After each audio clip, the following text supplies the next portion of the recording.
everybody, it's Missy, It's April. and this is SheelaNaGig.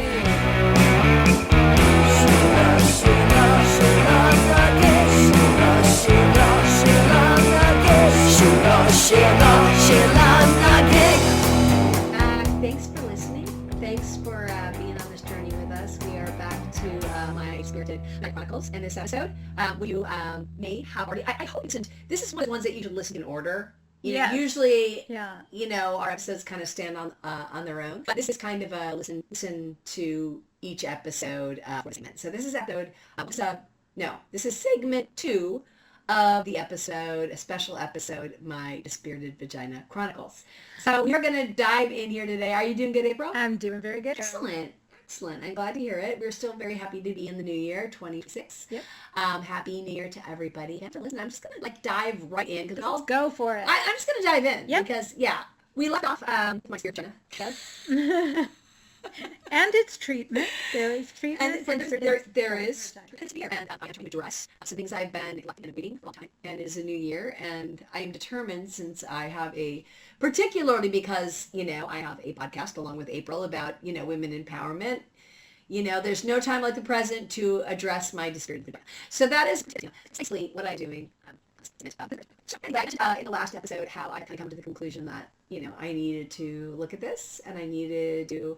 It had been over 20 years since I really tackled my Vulvodynia and how it was affecting my life. And I haven't had sexual intercourse in a long time and would like to. People be asking, Missy, did you have sex yet? Yeah. We'll ask some questions for sure. So this all started with me telling my new GP, who I really love, Dr. Maiden here in LA. In fact, I just read LA. He's really wonderful. Shout out to Dr. Yell, I think is his name. Maiden, or Maidon. I think it's Maidon. He is really great. And he's so young. Every doctor is so freaking young right now. Missy, that's because we're old. I know. It's so bizarre. That's how it works. As you get old, everybody gets younger. I know. But he's very nice. I mean, he takes a lot of time. He listens. You feel like you're his only patient when you meet with him. He answers all your questions, takes all the time in the world, and he's very, very knowledgeable too, and open. And I've just been so appreciative of this new relationship. I had the same doctor for 27 years, and I love Dr. Tom Horowitz. Shout out to Dr. Tom Horowitz. Dr. Tom got sick and had to retire, and I just pray that he's doing better now. But I suddenly had to find a new doctor after 26 years. Crazy. Yeah. So I'm just really grateful that I found Dr. Maidon. And was he the one that referred you to? Yes. So I went to him, and I'm going through all my different issues, which I really am very healthy. I don't have a lot of issues. I'm very grateful. But, I told him what was going on. And he said, you need to address this. And right away, he made a pelvic therapy referral. Mm-hmm. And I remember saying, well, shouldn't I see like a doctor first and then do... He's like, no, I don't think so. I think you should just dive right into that. I mean, you should also make an appointment with, a OBGYN who specializes in, maybe pelvic floor dysfunction. But I definitely think there's no time like the present. Now, this was like over a year ago. Well, the present is a relative term. It generally refers to now. But yes. So it took me a while. Here we are. But on the other hand, in your own defense, running to go for a treatment that is acknowledgingly painful, yes, doesn't make you want to just sprint in that direction. It's not like yoga where you're like dreading it and then you go and go, oh my God, I'm so glad I did that. It was so awesome. It's so really good. It's really not quite like that, but it is necessary. And so I finally, after I'm gonna say, over a year, maybe like a year and a half, I don't know, something like that. Yeah, it's been a while.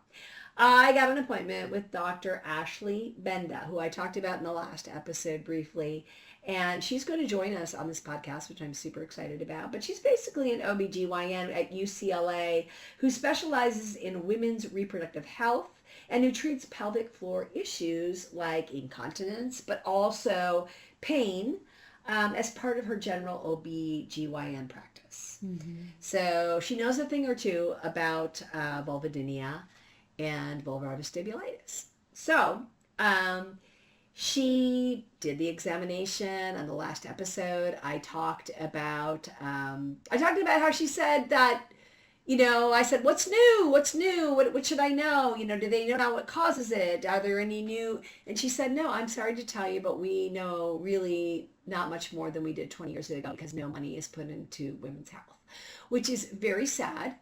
And, but she was wonderful. She was lovely. I liked her from the moment I met her, and she actually was really pivotal in kind of making me think, wait, I should turn this into a podcast. Yes. Yes. And she encouraged you, right? She did. Yeah. She did, yeah. So she started out by prescribing me something called Uvafem. This is generic for Vagifem. I think I like Vagifem. Yeah. And we did mention in our last episode that Missy does turn to humor as she gets uncomfortable. So I do. If I'm not joking, I'm going to cry. Okay, I'm going to start crying. In fact, so I was at a party. This summer, a pool party in Orange County with some fancy ladies who I love. And everybody was talking about sex. And whenever that happens, mm-hmm. I get really uncomfortable. I'm very chatty. Right. When people start talking about sex, I retreat. Uh-huh. I fucking retreat. And no now we know why. Right, I retreat. So anyway, with this big group of women and everyone's talking about their sex life and everyone's talking just very open and I'm just kind of listening, sipping my cocktail, and finally there's this silence and they all kind of staring at me and they said, Missy, you're so quiet. That's not like you to be quiet. Come on, spill the tea. Mm-hmm. And I said, ladies, actually I have a broken vagina. And they all just kind of looked at me. They didn't know. They're like, what? I have something called vulvodynia.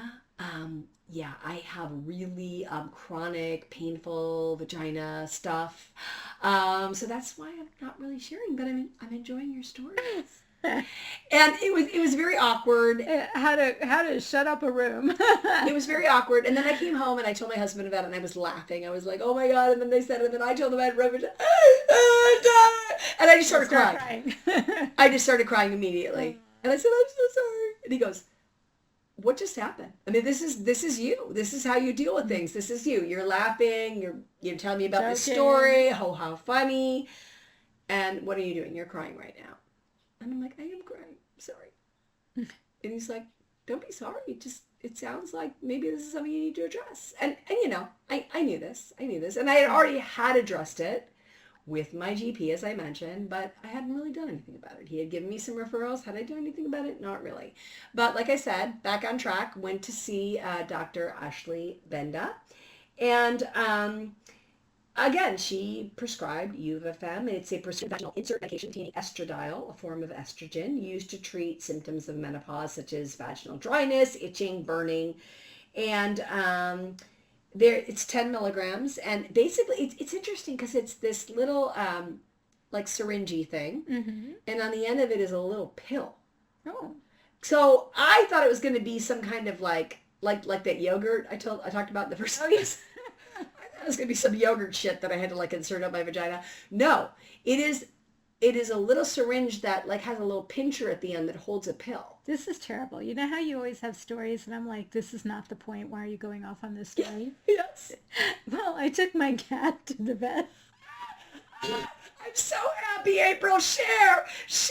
Oh, it's a new year, everybody. It is a new year. Listen to it. Go. And we needed to get him, he had a little infection and he needed to take some pills. And there was this long syringe and at the end you put the pill and you stick it into their canines where there's a little opening in their mouth and you shove it in there and you whack that pill. And when you said that, I just got pictures of that's what I'm talking about. Yeah, I'm suddenly seeing Benji. This is like the new world. Yeah. This is the new world for Benji and for me. Yep. Shove that pill in there. That's right. We're going to put it on the little syringe, a little pincher at the end, and just Let it go. My digression is over. But I love it. I'm really proud of you, April, That I went on a... for making a digression Okay. in 2026. And you know what I pray? I pray, is that the right word? No, I hope and pray that you make more digressions in 2026. That's what I hope for. Well, thank you. But Listeners, are you with me? Okay. Anyway, you know I make plenty of digressions. So anyway, okay. So, basically you do 1 tablet at bedtime for 14 days and then 1 tablet 2 times a week. At bedtime, what a lovely way to go to sleep. It really is. And yeah, it is. And I was saying earlier, so it sometimes is a little painful, even though it's a very skinny little syringe. I do have a little problem. So yeah, a little bit painful, stick it up there. But I wasn't exactly as good as I should have been about it. You know, it's simple. And it's what's funny because I even put the Vagifem, no, not Vagifem. I didn't have the Vagifem. I had the Uvifem.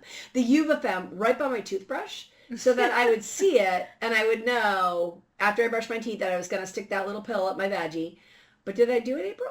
No.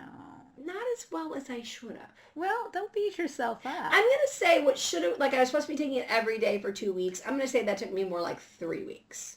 Okay. Okay? Okay. And I'm going to say now I am into taking it twice a week. See? You're getting better. But I haven't taken it yet. And what day is it? Today is Wednesday. It's Wednesday. All right. I still got a little more time. And I haven't refilled the prescription yet. So, Missy, your New Year's... what is it? Resolution? I know I need to.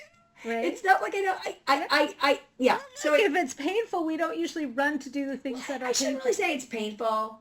That's an overstatement. It's Okay. a little uncomfortable. Okay. And not every time either. Okay. Sometimes it's fine. Then, girl, get your ass together and just do it. You're right. You're right. I have no excuse other than I don't know what my excuse is, but I do. And you know what? It's right here on the table. It's over there. Do you see it? There's a little box right there. Do you see it? Wait, here it is. Here's the box.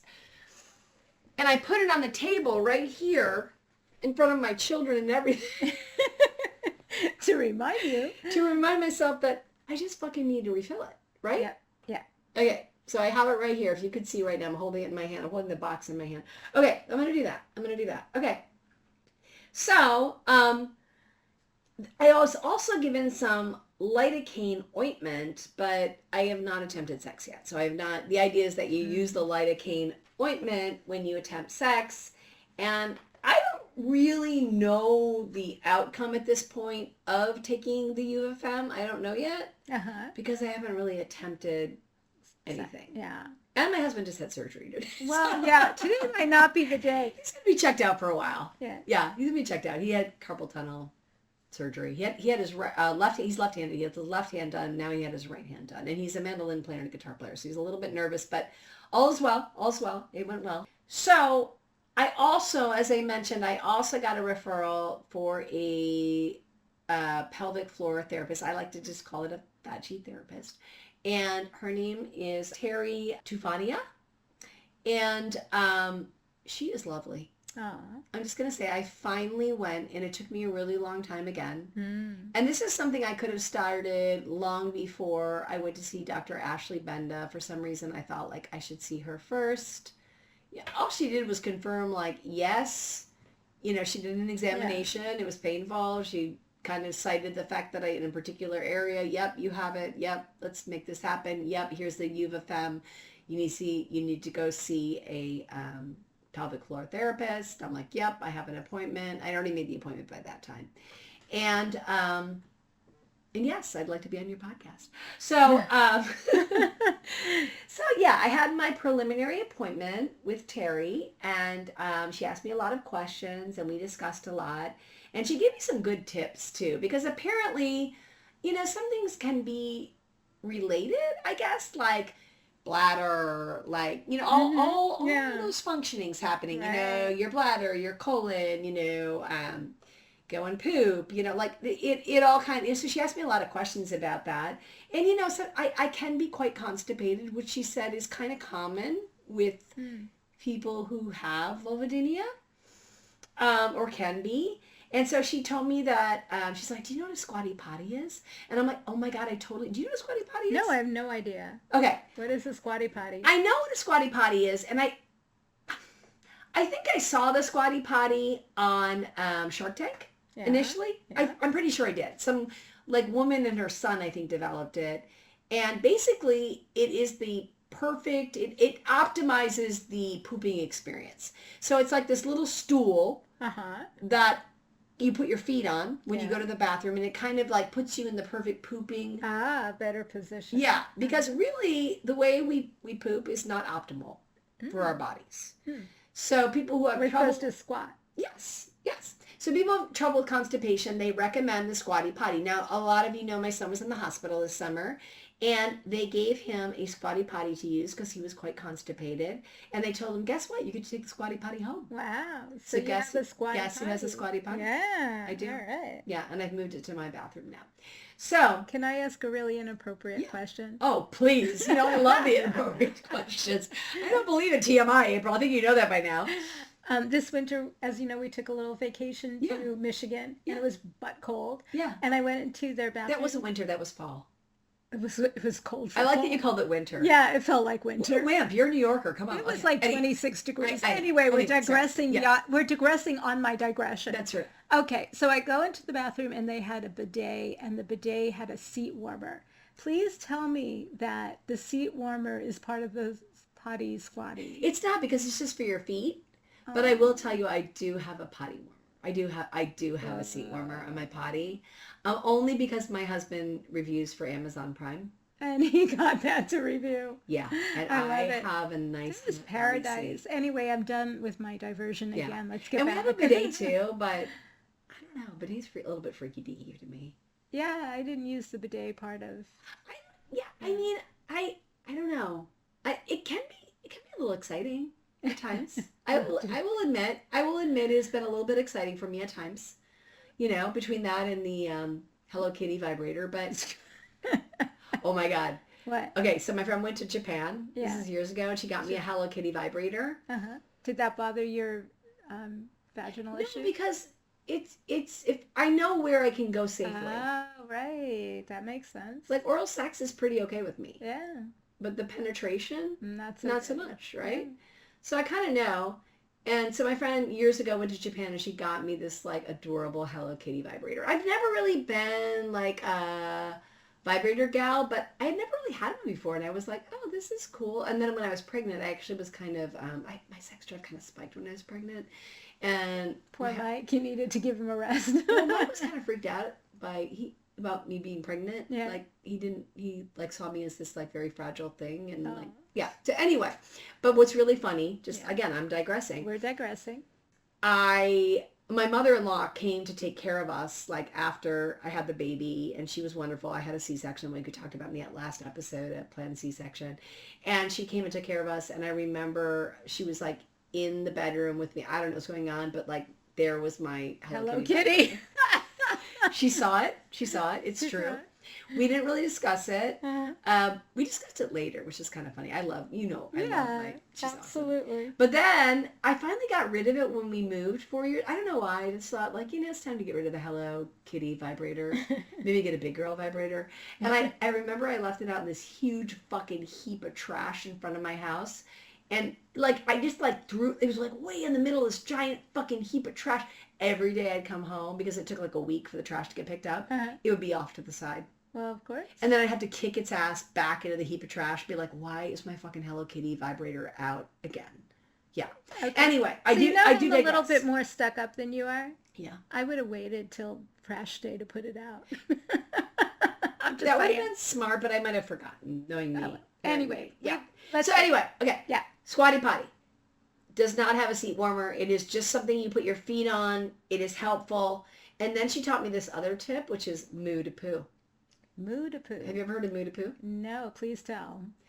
The idea is you put your feet up on this squatty potty, and then you're trying to poop, right? And you go, moo. And you're supposed to do it like really like from your entrails. Moo. It's not just like moo. No, it's like moo. And then, you can kind of feel, I'm telling you, it kind of helps. Yeah. It's a little weird, Mudapoo. Yeah. But Mudapoo, I've never heard of Mudapoo. Nope. It helps. The squatty potty helps. I mean, whether you have vulvodynia or not, or vulvar vestibulitis or not, maybe you just have constipation. I don't know. But I'm going to tell you, Mudapoo, squatty potty, those are my tips. Good. Okay, here's my other tip for you Yeah. that she gave me. Okay, prunes. Prunes. Now, I know that we're both pre-diabetic, although Yeah. I'm on metformin, so I'm doing a lot better. That's a little dig. April may not eat prunes. I don't know. So you take prunes, 3 prunes, just 3, and you take them, you put them in a glass of water, and you put them in your fridge overnight. Okay, then you wake up the next morning, you stir it, you drink the prune water, and then you eat the 3 prunes. Yeah. And I am telling you, you are going to be regular. That's it. You're back on track. You are right. fucking back on track. So thank you, Terry. Shout out. These were really good tips. And this is before we even got into my vagina. Okay, this is just some, good living tips for middle-aged women. I don't call myself middle-aged, but okay, yes, okay. Then we moved on a little bit, and Terry is a pelvic floor therapist, as I mentioned. I like to call it Vaggie therapist. She's the second one I've worked with. Like I said, I worked with Bonnie Cardenas back in the day. And so basically, pelvic floor therapy helps vulvodynia by addressing underlying muscle tension, spasms. It could be nerve hypersensitivity through techniques like manual therapy, stretching, biofeedback, targeted exercise, and it basically kind of relaxes and desensitizes the pelvic floor muscles, and then it can reduce the pain consequently and improve sexual function and provide long-lasting relief, or even short-lasting relief. You Which need is to great. go back from the symptoms of vulvodynia. Can Yeah. I ask something really I interesting? wish you would. Ask whatever the fuck you want. Go ahead. Have you told your Midwestern sisters that you're back in therapy? No. Okay. I don't speak to them that often. And I don't know if they would understand. And hopefully they don't listen to the podcast. They definitely don't. So Okay. I think we're totally good. totally safe. I'm going Okay. to say we're totally safe. Gotcha. And it's funny because they call you ahead of time and they say, would you like a chaperone? Of course, I don't know Terry. I said, yes, I want a chaperone. But then I got to know her and I went You there. don't need a chaperone. Oh my God, I adore her. She's amazing. She's amazing. I trust her. She's great. Aw. She actually became, and she will tell you about this in the podcast. I don't want to give away too much, but she became a pelvic floor therapist because she herself suffered from vulvodynia No. and saw the benefits of the therapy. So I think that's pretty Yeah, that's freaking pretty cool. remarkable. Yeah, that's pretty freaking cool. So my first appointment, I went, I met her, answered a lot of questions. We talked a lot, learned about, like I said, squatty potty, moo to poo, 3 prunes in water. I was very happy. And then she said, okay, so at the next appointment, we are going to assess your needs and we're going to basically look at your issue. We're going to see if it's more of a nerve-related problem or a muscle-related problem or a combination. So I've had my second appointment now, I want to say. Yeah, I've had very 2 good. appointments now. And we assessed, and she believes at this point that it's more of a muscle-related problem in my case, which apparently she says is easier to treat. Oh, that's great. Yeah. Great news. Yeah, it is great news. So, we're going to see. All We're going right. to see what happens. And also at this appointment, Terry recommended some new tools for me. And Why am those, I getting nervous? I'm nervous. Yeah. Okay, I'm sorry. No, I'm nervous too. Okay. We'll be nervous together. Oh. Tell us. So dilators and lube. Ooh, no wonder I'm nervous. Dilators. Dilators. The word just makes you nervous. It does. It does. And it's kind of embarrassing to talk about. So yeah, I'm supposed to take, I'm either going to laugh or cry. I'm going to laugh instead. All right. So I'm supposed to take 10 to 15 minutes every day. I mean, every fucking day, April. You know me. Uh-huh. And I'm supposed to take these dilators to kind of stretch out my vag or my dooflicky, as my mother would have said. Wait, I have a story about my mom. I digress. Okay. Okay, So my mom died of pulmonary fibrosis. She had a lot of lung issues. She died when she was a year younger than me, which totally sucks. But she was, this was in, the early 90s. She was trying all kinds of things. One thing she got really into was colonics, which a lot of people got into at that time. It was popular. Right? There was I think there was caffeine colonics and there was regular colonics. I don't know. Anyway, she decided that she needed to start colonics, and she was going through, for sessions. And I had a new roommate, who was like a friend of somebody I knew not that well, actually. And her name was Missy, too. I remember it was interesting because it was Missy and Missy living together in the Midwest. And, I mean, we were friendly. I wouldn't say we were really friends, but we got along. It was good. So she was pretty new to the apartment, and I come home one day and she said, I think there's a message on the voicemail from your mom. And this is when we had the old answering machine. Yeah, physical, you had to play out for everybody to hear, no matter what it was. Right, yeah. Physical answering machines. Right. And I said, oh, okay, thank you. So I pressed the play button, and it's my mother, right? She's like, hi, Melissa. You're not going to believe where I am. I'm having colonics. Oh, God. Wow. It's really amazing. They had this tube right up my dooflicky. Oh, my God. Yeah, right up my dooflicky. Thank you, Mom. I will never forget she said that. Right up my dooflicky. And yeah, she left this whole message about, what it feels like, and that there she was having her colonics, and left me this very informative.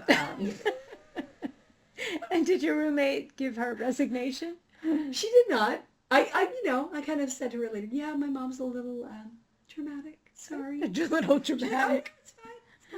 Yeah. But, so which is why I go back to dooflicky. But you know what? I actually hate the word dooflicky. I'm not going to use that anymore. Okay, so we had a little story. That was good. I'm going to call it vagina from here on out. I'm not going to call it dooflicky, but I did want to, share that with you. I'm sticking to vag. Okay. So, yes, I'm supposed to lay on my bed for 10 to 15 minutes a day. I'm supposed to insert these dilators in my vag with lube. With lube. And Terry gave me a few choices for the best lube. I went with the slippery stuff. Good.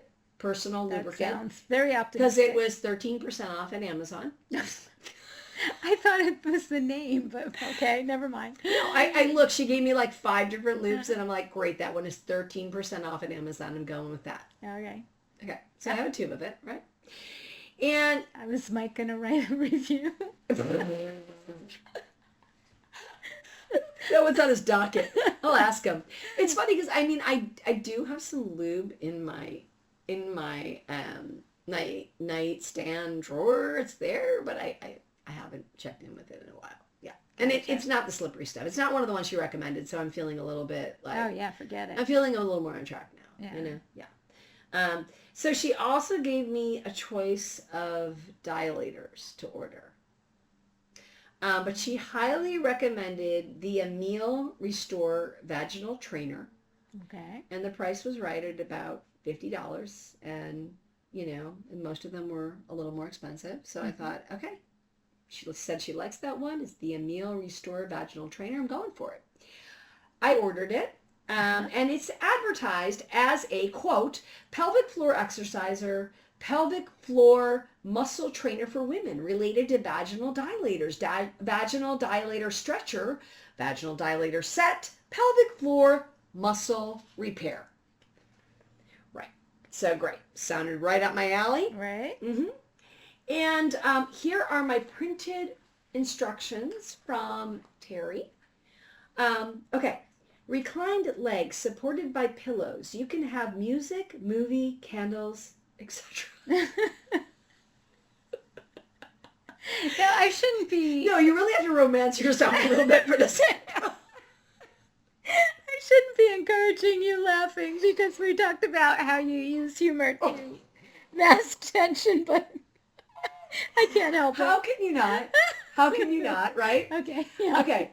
Then we're going to take my slippery stuff and you lubricate the dilator and insert. Yes, At that please. point, leave dilator there, breathe, Relax your body and wait for sensation to subside, then progress further. Okay. 15 to 20 minutes per day. Again, always start the session with the level below the one you left off on. Use this for 1 to 2 minutes before moving on to current level. And I'm going to get to what that means. Okay. Belly breathing and bulges, and gently expand pelvic floor muscles as you inhale. Gotcha. Now, I'm a voice teacher. Yes. I'm well aware of breathing, and I am well aware of how the diaphragm works, but this is a whole different level. Oh, hell yeah. This is a whole different fucking... Do they... Oh, it's kind of a little bit like, moo to poo. Moo. As you romance yourself. As you romance yourself, yeah. Do they ever recommend like champagne or? Not yet. Yeah. Not yet.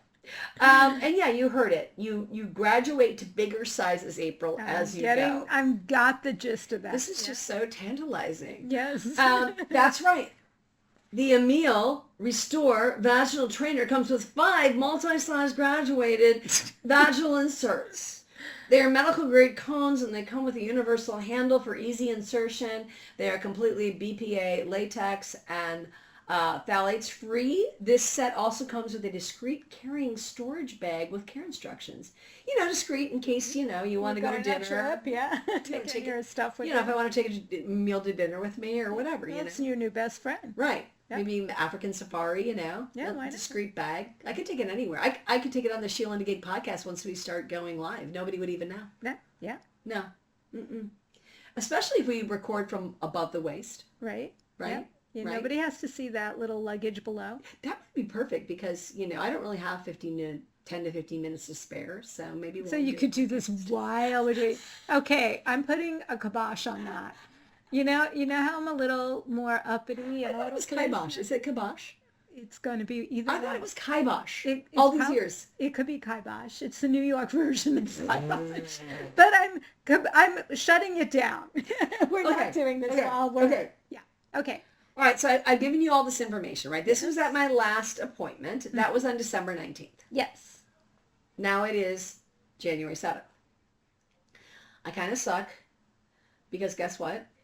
You haven't tried it yet. I have not yet made a date with my Emil Veggie Trainer tool. Well, can I say something? I don't think you suck. I mean, I wouldn't be rushing to do this. This sounds a little difficult.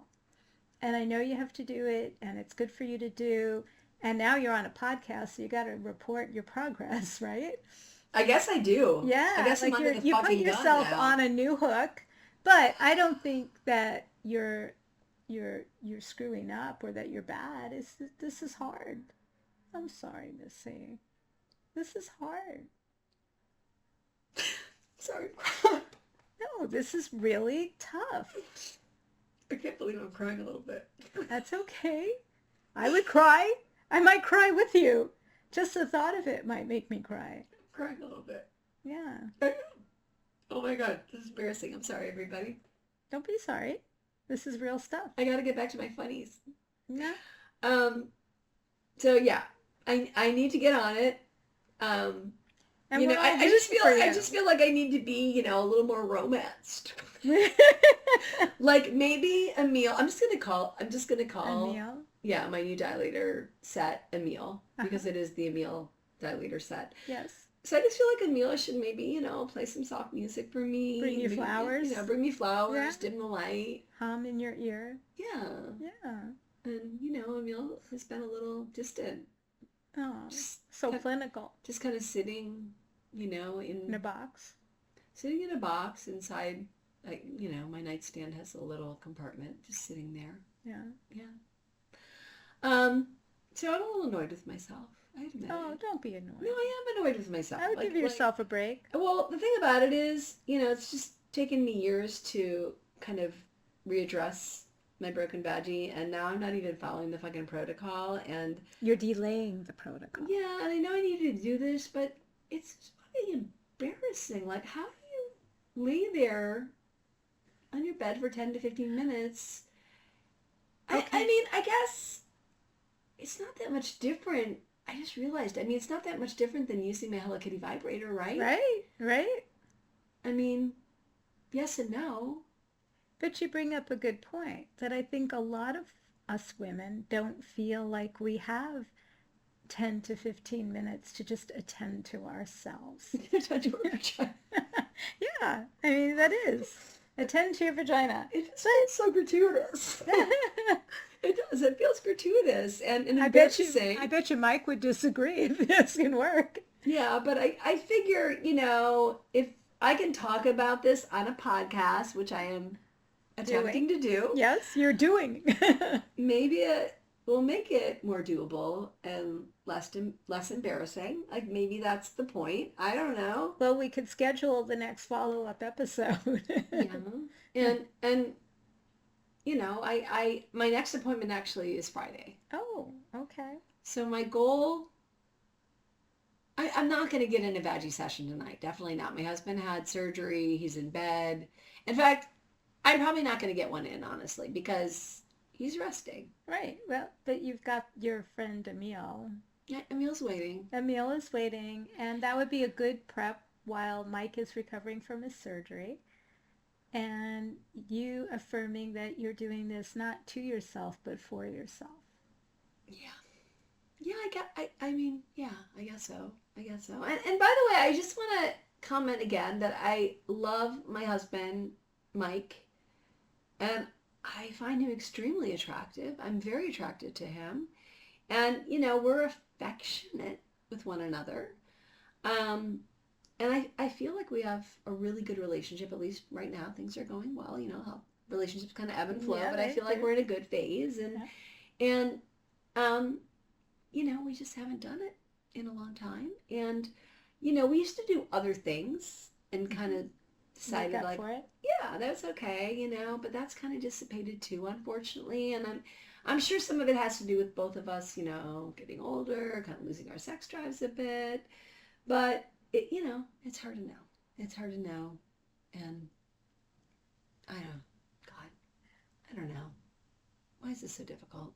Well, I just want to applaud your courage to talk about it and to bring it to light because we know other women are suffering from the same issues.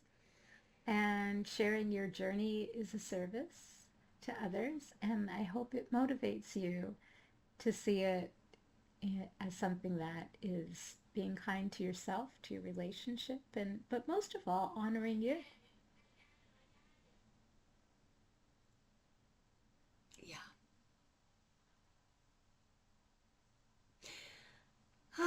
Anyway, I think we're going to leave you with that for now. It's kind of a shorter episode, but I just, I have another appointment with Terry, like I mentioned, coming up on Friday. And Terry will be speaking with us. Yes, Terry will be speaking with us. And your doctor will be speaking with us on a future date. Yes, and I will try to squeeze a date in with Emil before then. I don't know. And we're all rooting for you. I will try. And I'm also scheduled to see Dr. Venda in February for the follow-up to see how my vag is faring after veggie therapy and the meds.